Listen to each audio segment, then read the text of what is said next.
Ahora sí. Bien. Ahora sí, les decía, el equivalente de Thevenin consiste en reducir todo un conjunto de elementos que tengamos en un circuito, que van a ser fuentes, resistencias y demás, simplemente a un voltaje y a una resistencia. ¿Está bien? A esos dos elementos. Entonces, la idea justamente es que nosotros podamos, ¿sí? Podamos tener estos dos elementos como equivalente para poder reemplazar, ¿no? Todo este conjunto de elementos simplemente por una fuente y una resistencia. Eso me sirve mucho para ir reduciendo, ¿ya? Digamos, el análisis para que sea más sencillo o poder poner algunos equivalentes de circuitos, que normalmente esto, por ejemplo, lo van a ver mucho también el siguiente semestre en electrónica básica, ¿ya?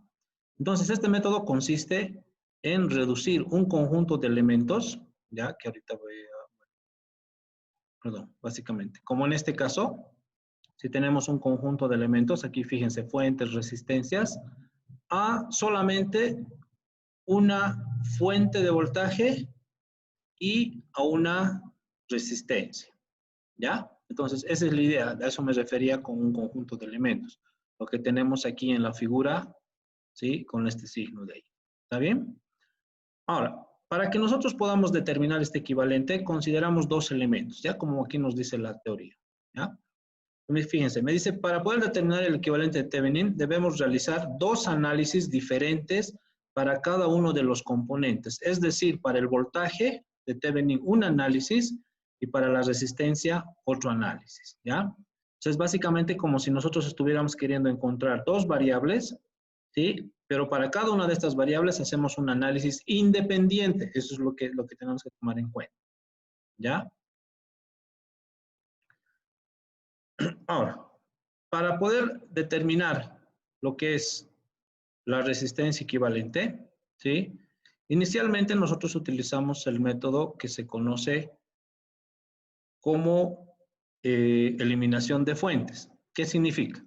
Significa que de todas las fuentes que tengamos en el circuito, nosotros tenemos que eliminar o hacer un cambio de esas fuentes. ¿Ya? ¿En qué consiste? Una fuente de voltaje nosotros la vamos a cambiar por un cortocircuito y una fuente de corriente la vamos a cambiar por un circuito abierto. ¿Está bien? De tal manera que todos los elementos que nos queden acá simplemente van a ser resistivos y nosotros utilizando o aplicando el método de serie paralelo vamos a poder determinar la resistencia equivalente en las terminales que nos interese, que en este caso va a ser A o B. ¿Ya? ¿Está claro? Eso es entonces básicamente el método para encontrar la resistencia. Para encontrar el voltaje, nosotros aplicamos cualquier método anterior que hayamos analizado, o sea, puede ser transformación de fuentes, mallas, nodos, para que podamos determinar cuál es la caída de tensión en las terminales que nos interesa, que en este caso van a ser las terminales, por ejemplo, A y B. ¿Ya? Entonces, básicamente, en eso consiste este método. Nuevamente repetimos, se hace dos análisis, uno para la resistencia equivalente y otro para el voltaje de Thevenin.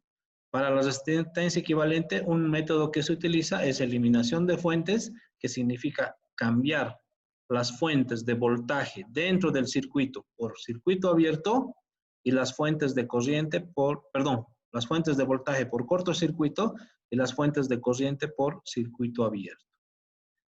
Quedándonos así un circuito netamente resistivo y utilizando el método de reducción serie paralelo o equivalente, determinamos la resistencia entre las terminales A y B. Para determinar el voltaje de Thevenin, podemos utilizar cualquier otro método anterior que hemos empleado, que puede ser mallas, nodos, transformación de fuentes, ¿está bien? O reducción serie paralelo también, como hemos visto. Cualquier método anterior para determinar el voltaje de Thevenin, ¿ya? Entonces, básicamente, eso es